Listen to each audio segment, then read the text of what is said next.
Hey everybody, it's top of the hour, but you know, this is a comedy show, so we're not starting now.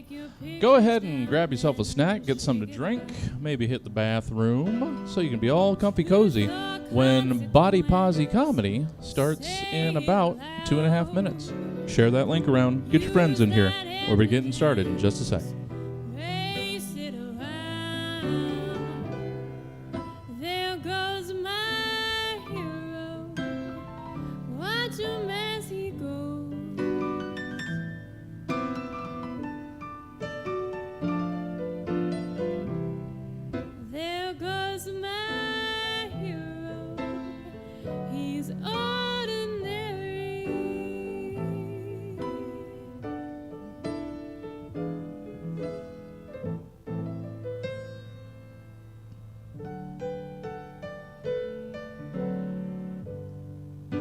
The best of them bleed it out, while the rest of them peter out. Truth or consequence, say it aloud. Use that evidence, race it around. There goes my as he goes.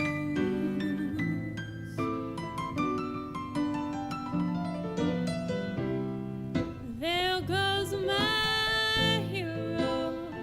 He's ordinary.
Welcome to the Virtual Stab Comedy Theater. It's time for the Body Posi Comedy Show. Please welcome to your screen your host, Dan Smith. Hi, everybody. Welcome to the Body Posi Show. Thank you for being with us tonight. We have a great show lined up for you tonight. First, I'd like to tell you a little bit about myself. I'm Dan, the Can't Stand Up comedian. I go by that because you may not be able to tell from this little box, but I'm in a wheelchair. Yeah, I've been in a wheelchair my whole life. I have a birth defect called spina bifida. Now, there's 3 different types of spina bifida. There's spina bifida occulta, spina bifida meningocele, and spina bifida myelomeningocele. I have myelomeningocele, which just happens to be the most severe type of spina bifida. Because if you're gonna commit to something, really fucking commit, you know? And I actually really like telling people that I have myelomeningocele because it doesn't sound like I have a birth defect. It sounds like I have a ninja seal. My ninja seal's name is Milo, you know, and that's pretty fucking cool if you ask me. Anyway, I hope everybody's been doing well lately and staying healthy through the pandemic. You know, I tell you, my biggest fear through this whole thing is this going to turn into a zombie apocalypse?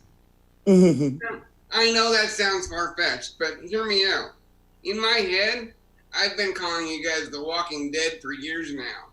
You know? Walking Dead to me, anyway. It's been nice. It's been a little bit cooler here in Sacramento this week. I tell you, last week was so hot that the power companies were enforcing rolling blackouts to try to combat power surges. You know, I just thought that was weird because rolling blackouts is what I call a drinking bender. I don't know how that's going to help, but hey, I'm willing to do my part. Actually, I can help out with that. You know, it's all on you guys because I quit drinking. I actually have 15 months sober.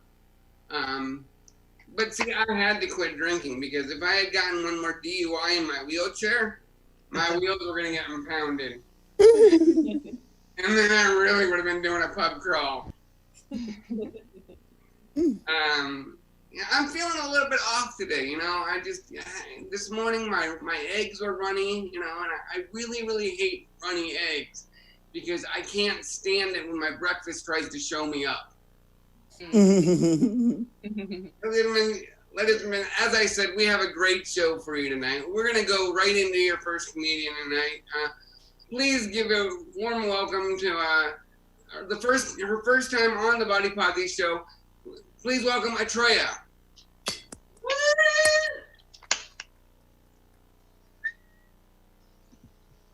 All right. I can't see myself, but I'm presuming I am here, right? I can see you. Okay, that's what matters. Okay. So, hi, glad to be here. I just got some news recently. Just found out I can't have children. Save your odds, okay. But the apartment building I live at doesn't allow them, so. But yeah, when I told friends and family, I have such a great support system, so many kind people. But I do have two friends in particular that always ask if they can pray for me, and with various things. And so I had to sleep on this one and think about it. And no, it's not all right. Do not pray a baby into me. That does not sound right. I think one immaculate conception was enough. And that didn't turn out so well for that guy. So yeah, I not for my kid. In general, yeah, the concept of praying is a beautiful thing. And to me, if you have that power, that is beautiful. That's magical. Don't ask me if you can do it. Just do it. Don't showboat. Just pray for it to happen. That's a beautiful talent. So yeah, having problems with the reproductive baby making equipment is not surprising. I've had health problems pretty much my entire life. And my stomach has always been a major mess. My parents used to like to tell me stories of my chronic constipation as a baby. Not a common thing with babies. I actually looked it up after a friend told me that babies don't usually have hemorrhoids. A little side note. So yeah, it's constipation hemorrhoids for little tiny 1-year-old Erica. My parents love to tell me the story over and over again of these constipation episodes of mine, and it would always be filled with laughter and impersonations of me, and so it was basically these visual impersonations and so forth of little Erica sitting on a high chair in the middle of a sizzler trying to take a dump. And they said that I had like the crazy intensity of Jack Nicholson, but with the calm, stoic poise of Alfred Hitchcock. So I always pictured basically it was just, me just sitting there with patrons surrounded at tables, knife and forks in hand, just gazed looking at this screaming child, eyes wide open, mouth dropped, while I just went.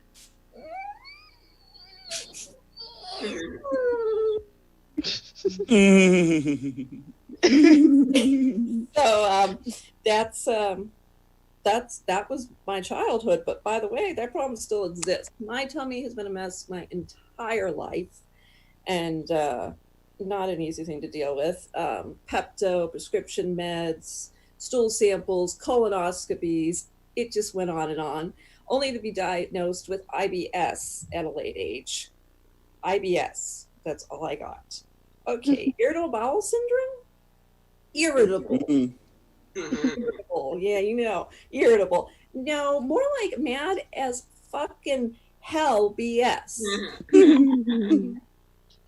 MAFHBS is what it should be called. Yes. Yeah, definitely irritable does not work for that. I've tried to, I've really tried to make the best of my health conditions and, share laughter about it and such. So I've really made a fun game when traveling. When I have those sudden needs to evacuate things. So one of the great ones is the different places that I had to suddenly use the toilet at. For instance, I've crapped at the top of the Eiffel Tower. I've pooped at Buckingham Palace. Empire State Building, and Taj Mahal. I hope that was a bathroom. Beautiful, beautiful place.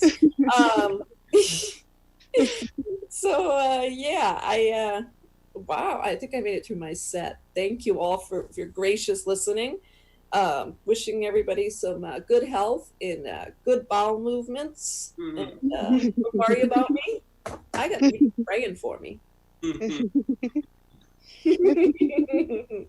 Thank you, Andrea. That was great. Thank you very much. Thank you. Ladies and gentlemen, next up we have a special guest spot for you tonight. Our next guest is the host of one of the shows in the Stab Comedy family, podcast called Fat Chicks on Top. Ladies and gentlemen, please welcome Rebecca Blanton. She is here, right? Yes. I see her. I'm here. Hello. Good. Hello. That's why you call them cans. I know, some of you are sitting there going, I didn't know these things came with their own cup holders. But they do.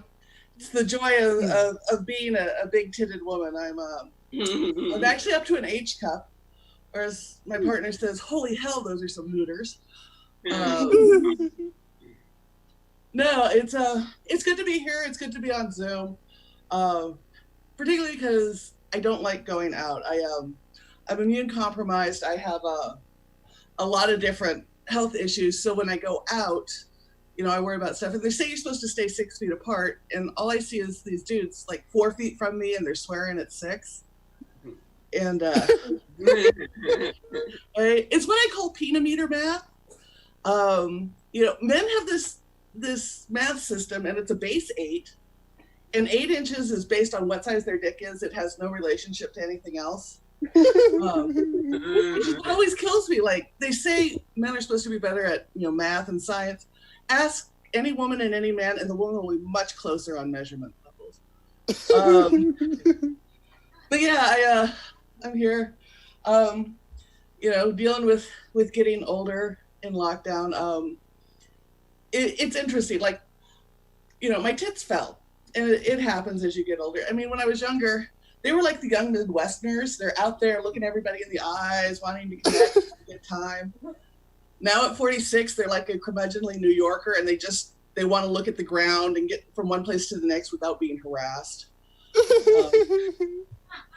The thing about comedy kills me is, like, every dude has some saggy tit joke about a woman, but they never talk about their equivalent, which is, guys, your balls fall. Mm-hmm. They do. As you get older, they fall. Like, if you did a tattoo every year after 35 where your balls were, it'd be like rings of a tree. And yeah, I mean, it's cool though, because like dudes will go, yeah, girls are finally getting really good at sex. Like, after 40, they discovered they had to work with the balls, and it's like, nah, man, you're just the beneficiary of it. Like, we're doing it so we don't suffocate. Like, if you've ever tried to give a BJ to an older dude, it's just like fucking wet, sweaty towel on your face. Like, you're pulling them off and you're pushing them, trying to get them into a position where like you can breathe. And it's really like the equivalent of a pilot landing a plane when an engine blows. Like everybody's like, yeah, you saved all these passengers, and the pilot's like, I saved my own ass. They were secondary. Playing with your balls when he's over 40 is like, oh, okay, I can breathe. Your enjoyment is completely secondary. But there are good things about getting older, and I've discovered. One is sex gets better, and they don't tell you that, but it's partly because you stop caring about the unimportant things. Like one thing a lot of younger women, especially big-chested women, worry about is tit crepe. For those of you flat-chested people who don't know what this is when you lie on your back and your tits make a run for the border. And it happens. And there's magazine articles. There's dozens of magazine articles of like how to position yourself during sex so your partner doesn't know your tits are not looking straight at them. And I got two things on that. One, if you're worried about where your tits are during sex, you're not having great sex. Like that's just hands down. And two, I'm now of the age where like I want my tits whiling out. Like I want them having a free range fun time. I want my partner to have flashbacks to junior high dodgeball where there's large round objects flying at their head. Really pulling on the nipples just to prevent a concussion. Like that's finally where you get to when you're in your 40s, which is what makes sex so much better now. And it's cool. Other things change. Like not everything gets better in the same way. Like I used to be a morning sex person. And I love morning sex, and cleanup was kind of built into the aftermath. It was great. Now I have arthritis, I have fibromyalgia. I am a brunch hour sex girl. Because like I gotta have my coffee, I gotta let my medication kick in. Because before 10 o'clock, any hand job I give is the old Play-Doh worm thing. And I have been informed that is not the best way. You see the little head flopping all over. Early bird gets the worm does not apply in this method. So yeah, things change as you get older. Luckily, I'm aging with a partner who's about my age. He's in his 40s too, and this year his 43rd birthday. He's at the breakfast table. And he's just looking at his breakfast, and he's depressed. He's looking down at his All Bran and his Metamucil, and I say, "Babe, what's wrong?" And he goes, I used to eat breakfast food because I really liked it. Now I choose the ones that make me poop. And, it's true. Tricks are good for kids, not because of the taste, but because after 40, when you eat tricks, it just jacks up your blood sugar and does nothing for your fiber content. But it's cool. He's a good guy. We're an interracial couple, and you learn a lot of things when you date interracially. Mostly you learn which ones of your friends are still racist.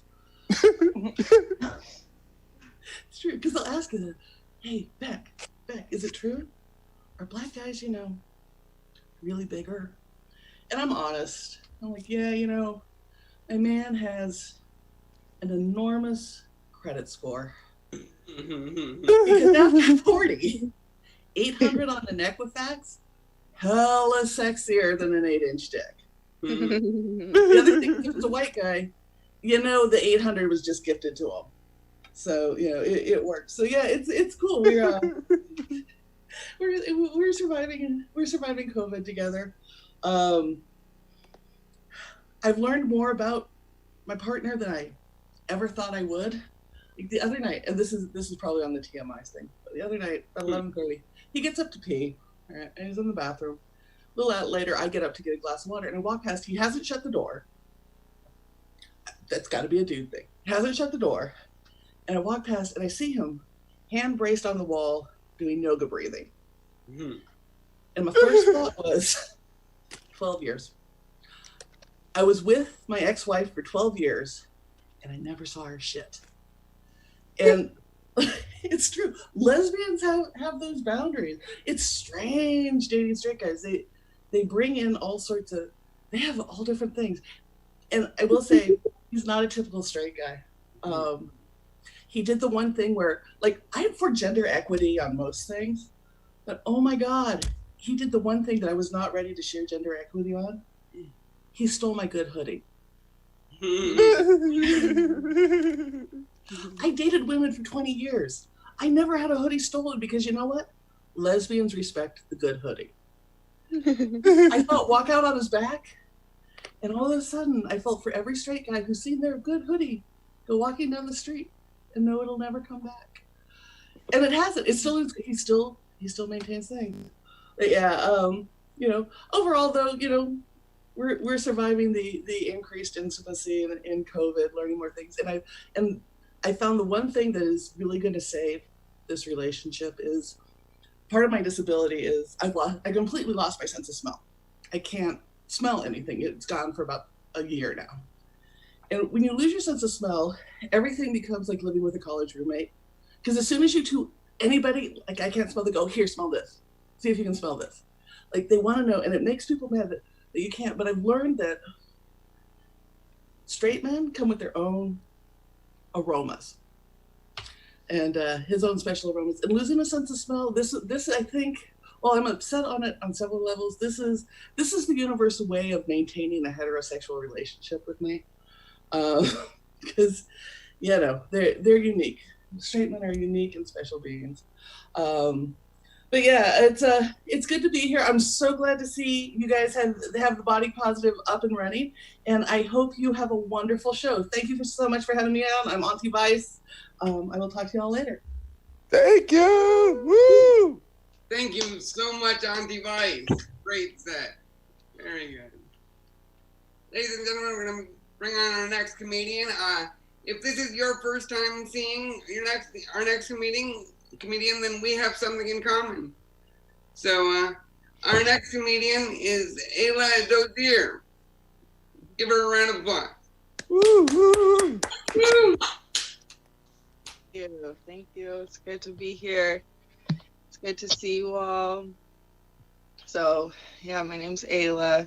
In case you don't know me, I am pansexual and demisexual as well. So even before this whole coronavirus, I was a walking, talking pandemic. And I have anxiety, and I feel like since the pandemic, like people that don't have anxiety are starting to feel like what it's like for people that have like anxiety and trauma all the time. So after years of being an anxious person, stressing out about making eye contact with strangers or what my facial expression is, like I can finally just cross the street whenever I see anyone coming, and that feels really nice. So and I feel more safe being able to cover my face in public, like just having my eyes, using my eyes to smile at someone, but also include a hint of why are you so close, back the fuck away from me, and that's polite now. So I love that. I feel no pressure to smile for anyone. No, I still do smile at everyone, but at least it's less awkward when they don't smile back. So, yeah, big. So people with anxiety and trauma, they feel like the world is going to end, or they're always waiting for the other shoe to drop, and like I feel like people who are just now starting to have mental health issues are lucky, as opposed to those of us who have always had them all the time and no one ever believed us. So, I grew up surrounded by white people, so I'm very used to being ignored and feeling attacked at the same time. That's actually my comfort zone.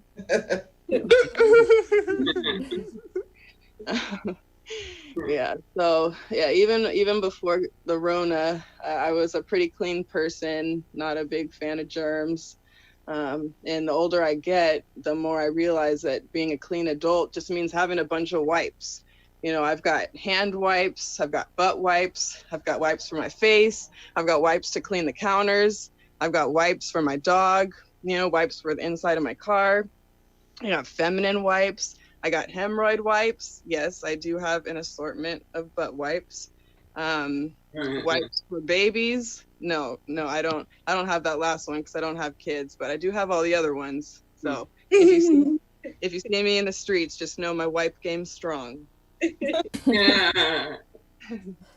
No, it would be weird if I did have baby wipes though, but didn't have a baby. Like I'm just walking around the streets trying to wipe other people's kids' hands off. That would be weird, but but if someone asks for a wipe, of course, you know, they can have one, unless I think, you know, they're a scam in a parking lot trying to like attack me with somebody else hiding, you know, behind a car or something. But yeah, even I get ads for wipes. Like I get ads for really weird stuff. I saw an ad the other day for boob deodorant, and I know that's a useful thing for many, but my boobs are too small for a bra, let alone deodorant. So that one wasn't for me. I'm kind of I see myself as kind of a tomboy. I always wanted to be a social butterfly and kind of saw myself as that, but I'm learning that I'm actually more of a moth. And like, for example, I only come out at night. I probably won't be wearing makeup, but you still want to watch me flutter. And well, I guess you can't see me, but I am biracial. I'm mixed. I am biracial of the chocolate and vanilla variety. It's really nice to be both standards, you know, get the best of both worlds, being both of the most popular races and the most lost and conflicted races. I'm like having a Mac and a PC. Like I'm unstoppable. Thank you guys. That's my set. Thank you, Dan. Appreciate it. Thank you so much, Hila. Great. Thank you. Ladies and gentlemen, our next comedian, she is the host of Letter Talk podcast. Please welcome Alyssa Cowan. Oh my gosh. Thank you guys. Much appreciated. It's so exciting to be back here on the internet doing comedy. I love the internet because everybody's like so nice to me on it. It's so great. It's like, you want to find primo nice people? I suggest the internet. That's where they are. I don't post a lot of pictures of myself. I don't really take a lot of pictures of myself. But once I posted a picture of myself and someone commented, "You look like a man." And I was like, cool. Does that mean I get to be treated better now? Because if that's the case, then sign me up. Like, God, who knew that all I had to do to get people to stop screaming at me on the street was to just wear those glasses with like the eyebrows and the nose and the mustache? Like, I didn't realize that would work. I could like put them on and walk down the street, and then someone's about to yell at me, and then they see the glasses and they're like, I can't yell at that man. He could be the senator. Like, those glasses fucking kill me, dude, because when they first came out, they were supposed to be like Groucho Marx glasses, but if you see people wearing them now, they just look like most hipsters. They're like, that guy is going to a brewery right now, probably wearing flannel. You guys can't see it because I'm like sitting down, but I have that thigh gap that all the girls want to have. I don't have really thin thighs or anything. I just have a really wide vagina. It's like turned on a side, you know. Supposed to be hot dog, but it's a hamburger. Relative spatial situation of it. That's not true. They're whatever. You get it. Actually, I have this like interesting kind of body and body experience that I have had people say to me that I was too fat, and they would caution me against eating pizza. But I have also had Karens ruefully tell me that I am too skinny and I should eat something. So this is just a big message to everyone in every workplace kitchen who's ever talked to me, and the ones that I've been hiding from, all these people I've been hiding from for years. I gotta say this: if you're gonna micromanage my weight, at least make a decision on which way you'd like me to go. I just want to circle back, get us all on the same page, maybe have a meeting about it. That's synergy. Like, pick a thing. Like, I feel like I found out that it like doesn't really matter what you look like. at all, because someone's always going to be a dipshit about something forever. It doesn't matter. But I feel like if that, there's like some sort of logic in there where it's just like, oh, if everybody's body is wrong, then that probably means that somehow everybody's body is basically right if it's all just one thing. Like, I don't know. I feel like they're all fine. We're all in them. These are great. It's not like a glass half empty kind of thing either. It's more like one person's like, man, water fucking sucks. And then someone else is like, water fucking rules. And like, that's the team I want to be on. Like, I don't want to brag or anything, but in grade school, I was the first kid in my class to get boobs. Whoa! Fucking yeah! What an accomplishment! I fucking did it, you guys! Wow! Yeah, they called me Big Boobs Alyssa because kids are creative. And like, I just remember thinking that, like hearing that, and just being like, I'll show you all, but not like really show them, because I didn't know what double entendre was at the time. But like, I was like, someday I'm gonna show these kids. Someday I'm gonna have medium boobs. That's my goal. Someday I'm gonna have medium boobs. And guess what, guys? Guess what the fuck, guys? I did it. I stand before you, a 32-year-old lady, and I did it. I got medium boobs. What? What? I did it. Hell yeah. Don't let anyone tell you your dreams can't come true. That's the moral of my story here. Don't let anyone tell you your dreams are stupid or can't happen. There are 31 kids, Bobs. You think someone told that guy his dreams were stupid and couldn't come true? Because of course they did. Of course they did. He was out there talking to his friends and he was like, I don't know, I just want Justin Bieber to sing kids songs. And his friend was like, Justin Bieber is kids. And he still did it anyway, made his dreams come true. But I keep thinking about that. And like, here's the thing about that. Like as a kid, like an 11-year-old kid when this was happening, I did want medium boobs. And it was not for myself, and it was not for all the wonderful benefits of medium boobetry. It wasn't for that. I wanted them because I wanted people to stop staring at me and teasing me. I was 11. Like, I don't remember actually truly wanting some sort of specific kind of body at that age. Like, I wasn't really thinking about that sort of stuff. Like, basically, I wanted to have a body that just wouldn't be an issue to the people around me. I felt like my body was an issue to people. And what's disappointing about that is that you can't really look at it like that, because, you know, I can't control, nor should I try to control the people who are going to have an issue somehow with whatever is going on here. Like the people who are going to say something crappy to me, or the people who are going to see me walk on the street and go, hey, nice tits, or whatever, you know? Like, the kind that, like, when they yell at you, you just keep walking, and then they're like, oh, you think you're too good? You think you're too good for me? Huh? You think you're too good? That guy, like, dude, you are standing outside of Papa Murphy's Take and Bake Pizza screaming at women. All these women probably are too good for you. Like, all of them walking by.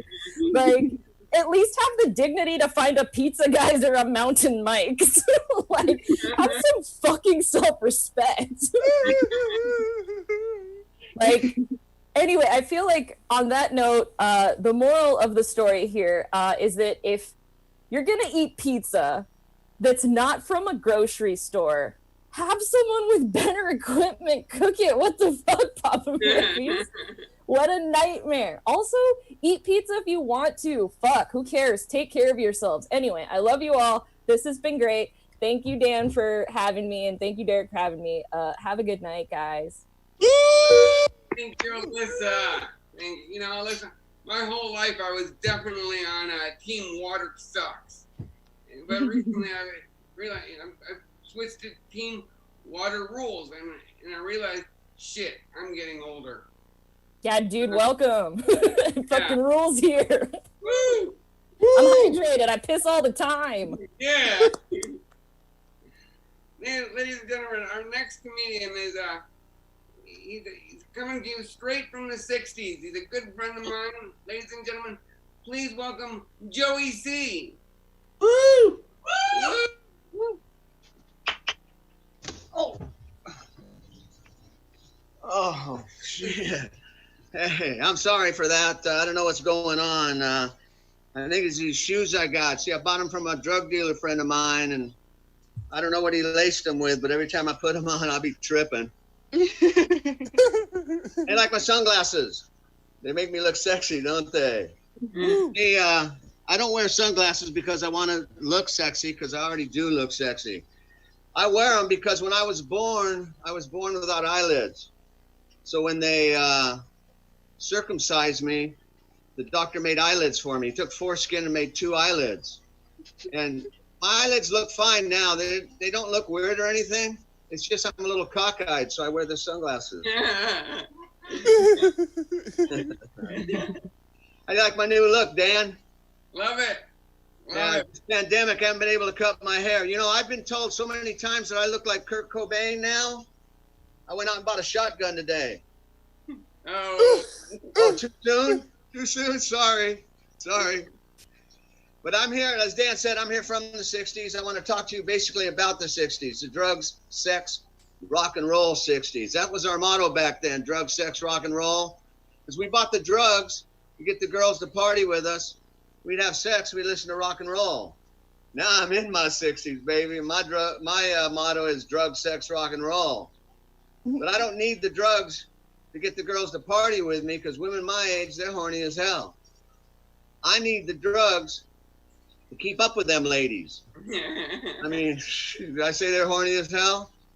Viagra, one hell of a drug, but you got to be careful with Viagra. Last time I took it, got stuck in my throat. I had a stiff neck for like 4 hours. My Adam's apple was hard as a rock. And you ain't pleasing nobody, no woman, not even yourself with a stiff neck and a hard Adam's apple. But I'm not here to talk about Viagra. I'm here to talk about the drug of choice of the 60s. And I'm sorry wherever you're from, it wasn't meth. You know, I did that joke in Modesto. Modesto's a little town just south of us that we all call Meth-desto. And when I hit the punchline, some toothless dude in the back of the room stood up and said, well, the hell with the 60s then. Went outside, got on his 2 bicycles, and took off. I don't know where he was going. You know what they say about meth heads, though? Can't live with them. Can't figure out why the hell they always got 2 bicycles. But the drug of choice of the 60s was lysergic acid dithylamide. We called it LSD. We didn't like the initials of lysergic acid dithylamide, LAD, because every time you walked into an Irish bar and you walk up to a guy and says, hey, you want to do a little lad tonight? He'd kick your ass. So we called it LSD instead. And the doctor thinks I took a little too much LSD. My neurologist says that. And he thinks that's what causes my Parkinson's disease. And I tell you about my Parkinson's disease, not so you feel sorry for me. It's so you'll quit looking at my right hand shaking and thinking, geez, that dude is nervous as hell. He can't even stop his hand from shaking. Or you're thinking, God, would it be awesome if Joey C had a tambourine in that hand? But those are Parkinson tremors. And that's what I deal with. I deal with Parkinson tremors. And so you know I'm not nervous, but you're still thinking it'd be awesome for me to have a tambourine in my hand. But man, it's been a long time with this pandemic being like this and not being able to get out to any mics or anything like that. And the amount of LSD I took in the 60s, the amount of times I flipped out, my mind just starts to wander. And I don't even know where I am right now. I don't know who I am. Hell, I don't even know who I'm talking to. I hear someone go, ooh, every once in a while, so I know someone's there. But there it is. You hear that? Oh, look at that unicorn. That's fucking crazy. But you know, the thing is that I'm dealing with my Parkinson's, and you're probably starting to think something else is going on. You're looking at me saying, damn, he's not only a comic, he does impersonations. That's the best impersonation of Michael J. Fox I've ever seen. Oh, I didn't even. I was there. Too soon? I was like, oh, this is chill. Too soon again? Come on. He's had it for 10 years. I did that joke in L.A. Michael was in the audience. Michael was sitting right up front. And when I hit the punchline, I looked down at Michael, because if he didn't like the punchline, I'd take that joke, I'd throw it away, get it out of my set. I looked down at Michael, he's going like this. Did you see that? No one laughed. But so I thought he's shaking his head no. So I looked Michael up after the show. I said, hey, Michael, I'm sorry about that joke. I'm going to take it out of my set. I know it bothers you. And he goes, what joke was that? And he said, what about me impersonating Michael J. Fox? And he goes, I love that joke, Joyce. I said, Michael, you were shaking your head no. He said, I got Parkinson's, you idiot. So I didn't know about the head shaking. Right now, just my hand shakes. You can see it shaking. When I can control it though. I can stop my hand. Stop my hand. My leg starts shaking. My right leg. So it's either shaking like I'm nervous or shaking like I'm dancing, baby. I don't know which one I got to do, but I can't wait till the head starts shaking too. But I mean, it's okay. Now you can see my my T-shirt. Just live, Joey C. That's my motto. Just live. No matter what you got, what's bothering you, just live. This is a picture of the California state flower. Thank you, Gavin, for letting us smoke it. Recreationally. Forget about all the other shit you're trying to do to us, Gavin, but the marijuana thing was cool. I dug that. So I basically grew up in the 60s, and like I said, I took a lot of drugs in the 60s. I sold a lot of drugs. That's what I got my sales skills. But dealing with Parkinson's, I'm okay with it. There's certain things that I miss, though. I'll never win at the game operation again. When I'm around people that I don't know, I shouldn't put my hand in my pocket. Oh, you can't see that, huh? Let me get up close. It looks like I'm rubbing one out, actually. And I probably am, because I don't even have a pocket on this side anymore. I rubbed it out. And I thought I'd never get a job again. I thought I would, because I lost my job because of Parkinson's. I was taught sign language at a high school. And every time I signed, the students thought I was stuttering. So they fired me. And I thought, geez, I'll never get another job. But Dairy Queen called me the other day. They want me to come make their shakes. Home Depot wants me to mix paint for them. I got my dream job. It's a job that all men want. I'm a fluffer in the porn industry. Well, you're not all men, I guess. When it goes to my left side, like the doctor says it will, I'll get paid twice as much. All right, guys, you got 5 minutes and you're back on. Let's do this, huh? Let's do this.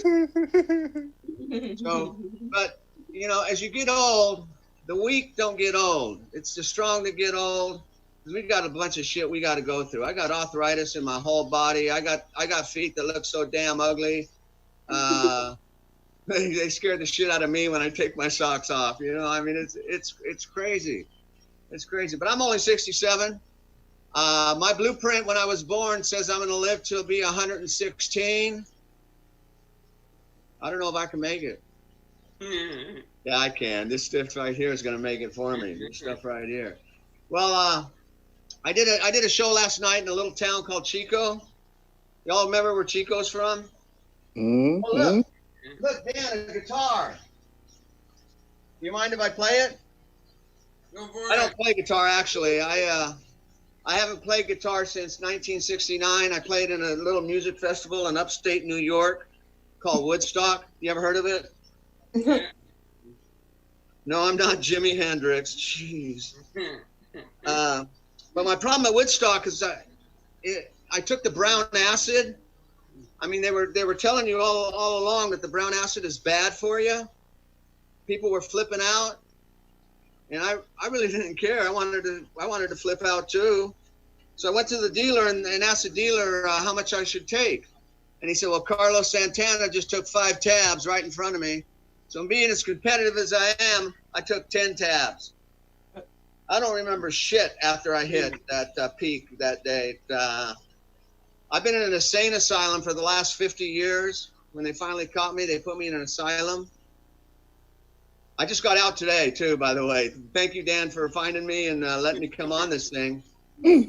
Because the thing about LSD, thing about acid is that when you take it one time, you never get rid of it. It stays with you for life. And they call those flashbacks. And the thing about having flashbacks on brown acid, 10 tabs of brown acid, it's like having 10 tabs of brown acid every time you have a flashback.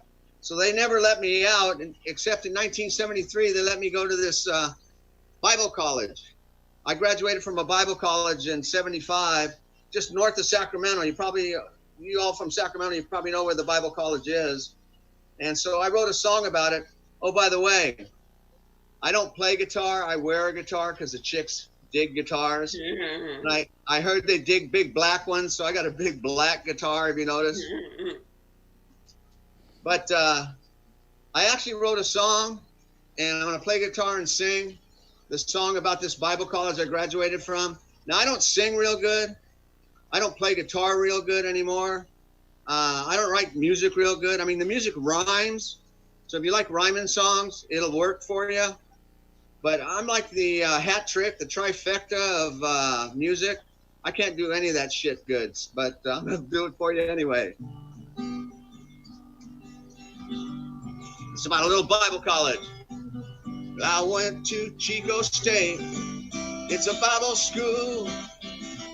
Label rated at #1 because it was so cool.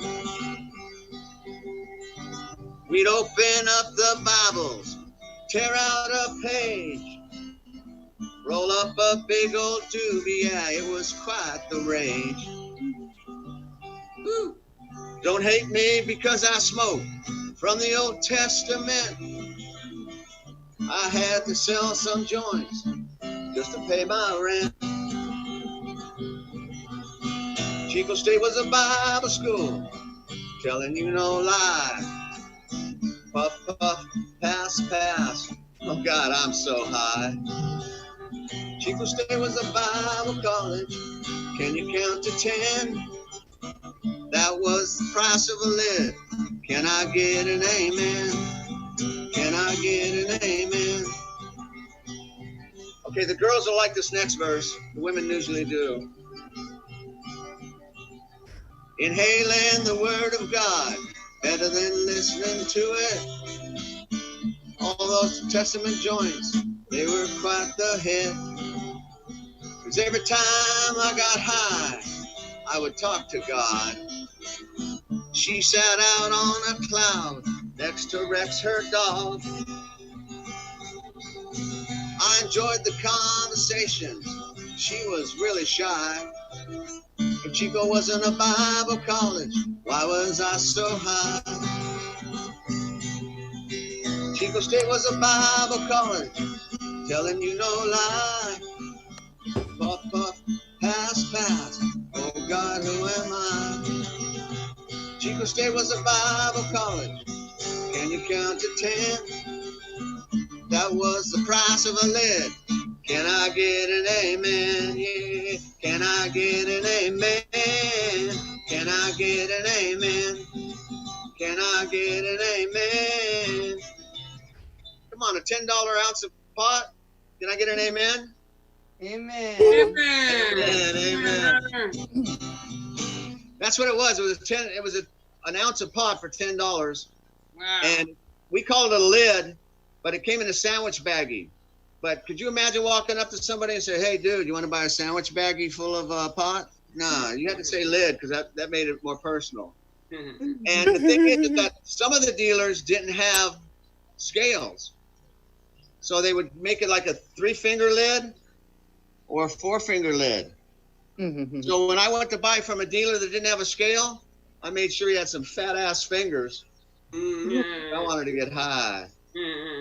But I can't do that anymore. I'm 67 years old. I don't smoke pot anymore. It's not because I don't want to. It's because it makes me cough. And when I start coughing, I can't stop. So I do edibles now. I mean, edibles are incredible, aren't they? I love edibles. But that's my time. My name's Joey C. I come all the way from the 60s. I got to go back now to the 60s. And, fuck, I don't know what I got to do when I go back. Stick around because this headliner we got coming up, woo, girl is hot. Right in. Joey C, my friend. I will be your getaway car anytime, Joey C. You guys ready for your headliner tonight? Woo! I'm very excited to introduce this next comedian. She's honestly one of my favorite comedians out there. Please give a huge welcome to Miss Becky Lynn. My gosh. Thank you so much, everybody. It feels so good to be here. Give it up. Well, I don't know. Give it up at home for all the comics that you've seen tonight. Everybody's been very funny. It's an exciting show to be on. Oh man, it's Friday night. I've had a wild day, you guys. I went to Safeway to go get a bottle of tequila. You know, it was my weekly outing. And I learned a lot. I dressed up. I looked very cute. The woman, the cashier that rang me out, she was like, I love your outfit. And I was like, so easy when you only get dressed once a week. So just look your best, you know? I also made an observation while I was in the grocery store that now is the time for underage youth to be buying booze. Nobody is making you pull down your mask.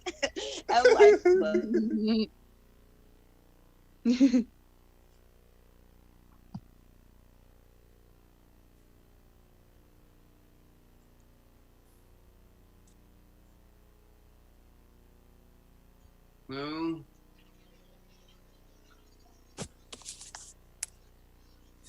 Technical issue comedy.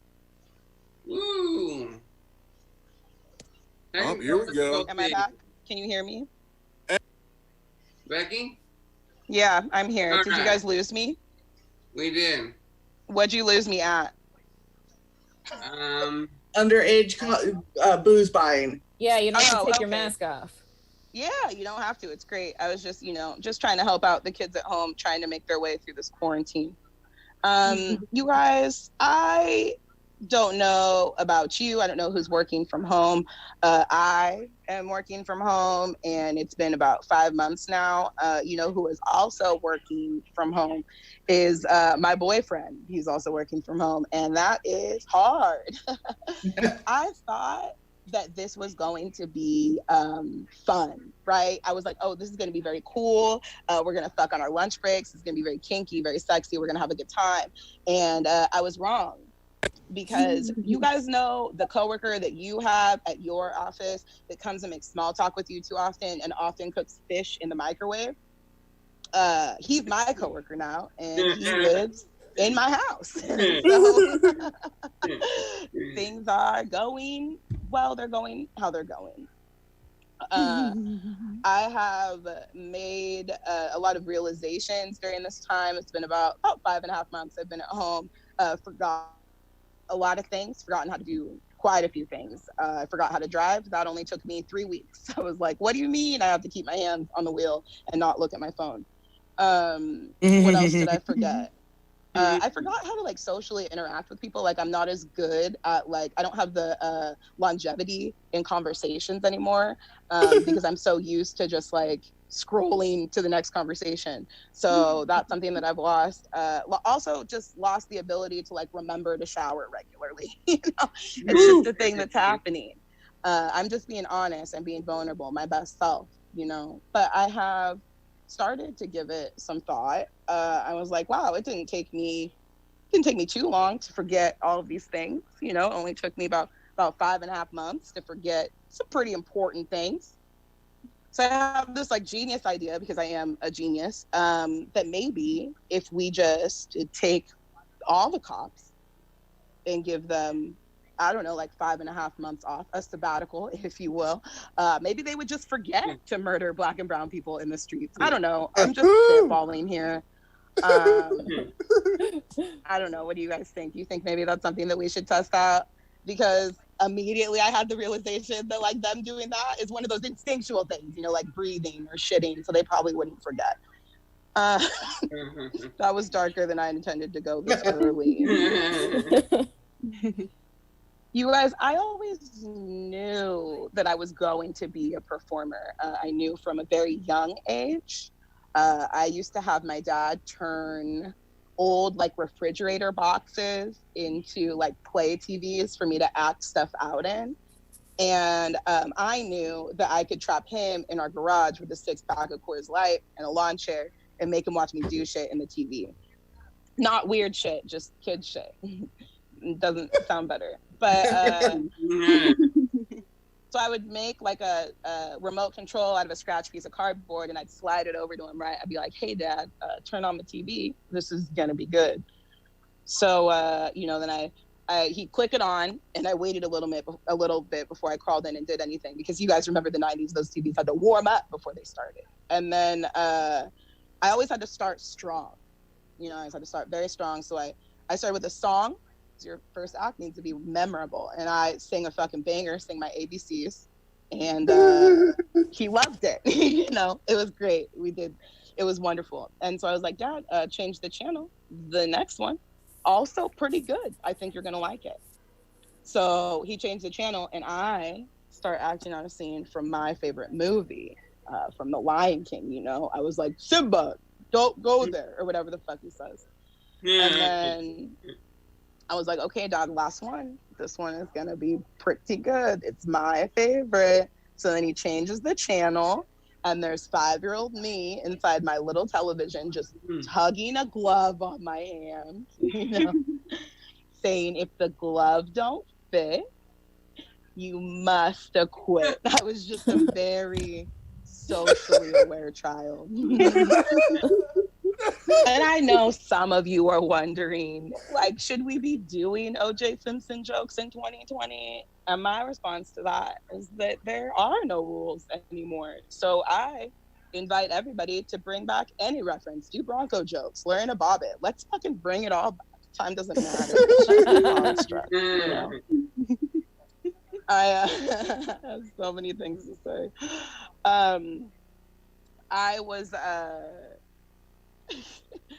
I will share this about myself, you guys. My parents were much older. I was born to very old parents, much older parents. And I know that we were all born to much older parents. I will elaborate. My parents were 50 when I was born. And I am 30 now. So I'll let you guys at home do the math in your heads. My parents were 50 when I was born. I'm 30 now. That means that this year my parents are dead.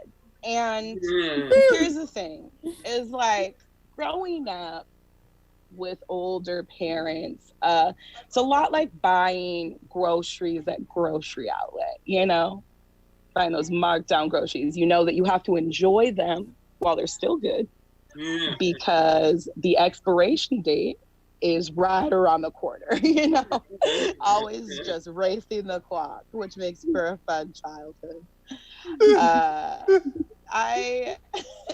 My dad passed in 2018, and whenever I tell people, you know, and anybody at home knows when you lose a loved one, that whenever you tell somebody that you lost somebody, they always give you the same platitudes, right? They're like, I'm so sorry for your loss. I'm sending you good vibes and positivity. Here's a crystal. It's all bullshit, you know? But sometimes when you're a stand-up comedian, people will say very hurtful things to you. Like, I know you're going through a really terrible time right now, but you're going to get so much good material out of it. And like, how disrespectful, you know, how rude, because like, in what other occupation is that acceptable, you know? Because like, nobody's going up to Chase in accounting and being like, hey man, I'm so sorry your wife left you for your sister. But maybe this will give you the motivation you need to get your quarterly reports in on time for once, you know? It's so rude. It's just so mean. I lost my mom in 2015, and we had her cremated because it was cheap. Take notes. You're going to want to remember that. And we all got together to spread her ashes. It was my 3 brothers, my sister, and myself. We all trekked back into this beautiful canyon at my parents' house. And we all stood in a circle. We opened up her ashes, which surprisingly did not smell like cigarettes. And then one by one, each of my siblings, they did the same thing. They grabbed this little coffee cup and they scooped some ashes. They walk to the edge of this mountain and they throw them off. Okay. And every time they do it, it's so beautiful. The ashes are cascading in the landscape. There's this unifying feeling of closure. We're mourning together as a family. It's as lovely as a moment like this can be. And then it was my turn. And look, I did the same thing that they did. I grabbed the cup, I scooped the ashes, I walked to the edge, I throw them off. And the wind picks up. And this was a warm day in July, very hot. And I am naturally a very sweaty person, like chronically moist, but not in the fun way, right? So when the wind picks up, it just blows my mother's remains back at me and they stick. So for the entire walk back, I'm just wiping my mother's ashes off my body. So for one last time, I couldn't get my mom off my back. And when you're mourning, when you're going through a really terrible time, you have to find like the silver linings, right? You have to find the little things that make life worth living, because it's not. And so far, I am incredibly grateful for the fact that I can step on so many cracks now. I'm just really living my best life. You got to celebrate those wins when you can get them. And I will share this with my parents. I am adopted. My parents did adopt me. And when my parents adopted me back in the late 80s, they already had 4 children and 3 grandchildren when they adopted me. And usually, I tell people that and they're like, oh, wow. And they still had so much love left to give. And like, I don't fucking buy it, I just don't. I don't.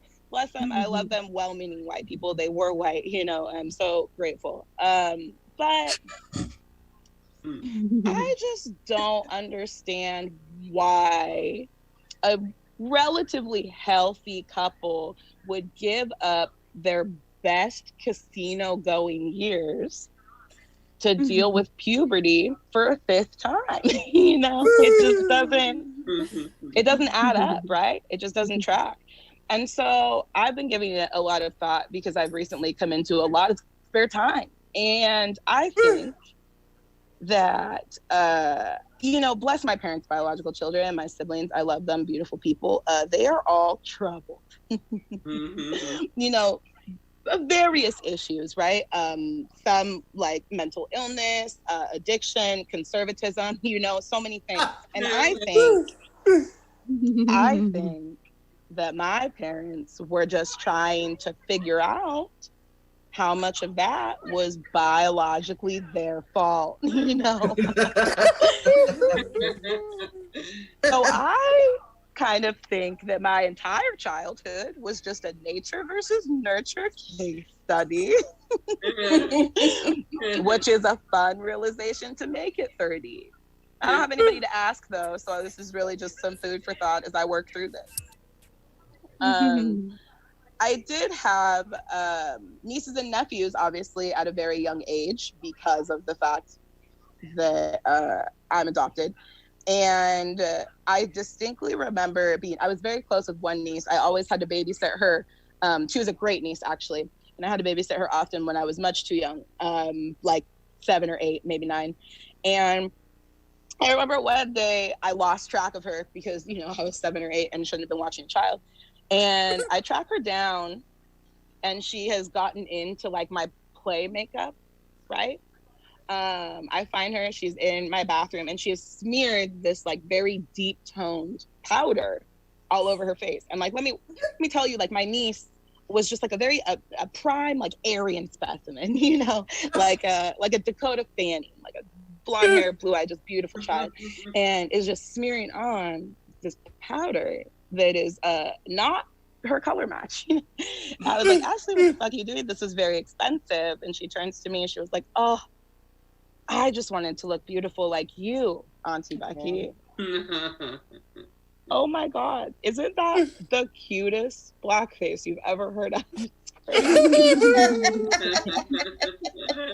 I tried to submit that story to her senior yearbook a few years ago. They wouldn't accept it, and nobody will respond to my emails. But that's fine. You guys, that is all of the jokes that I am going to tell tonight. Before I get out of here, I do just want to say that, like, things are really hard out here, man. Things are really hard.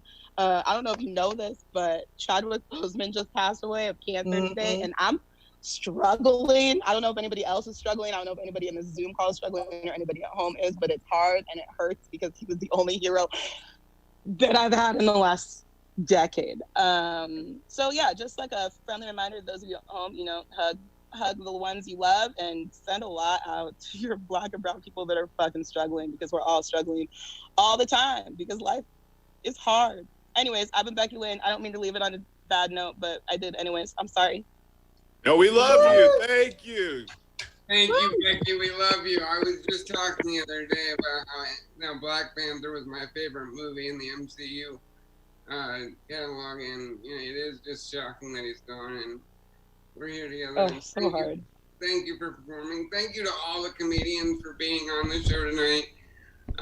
Thank you for anybody watching on Twitch. If you're in the Zoom room, thank you. You know, I'm just so happy to be able to host this show and do this, and I just thank you, Derek, for putting it all together. Love you and just love everybody. Thank you very much for being here. That's our show for the night. Good night. Love you. Thank you. Bye, everybody. Thank you, Dan, were for all the- great. Bye, This was a lot of fun. Thank you so much. Thank you for doing it. Hey, thank you once again to all the Body Posi comics.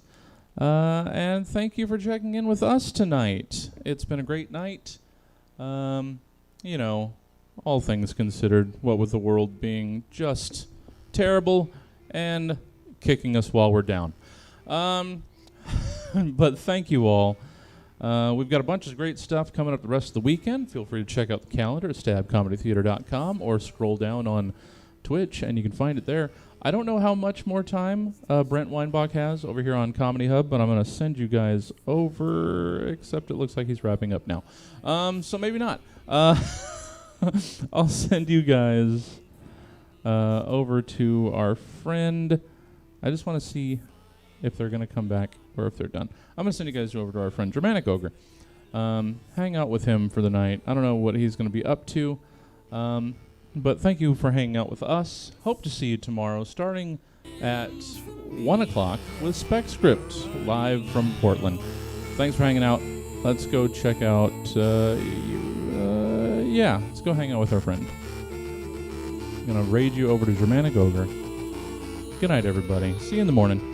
Or afternoon, I guess. Oh, wait. Is the pack coming on? Or are they going away?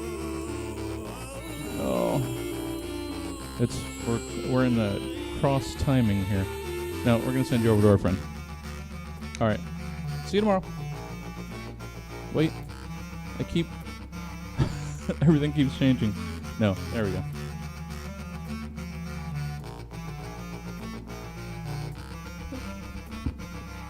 Bye, folks. Thank you. Great job. I loved it.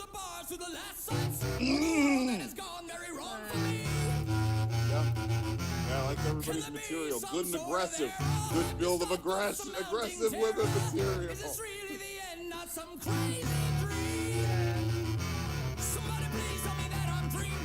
Thank you.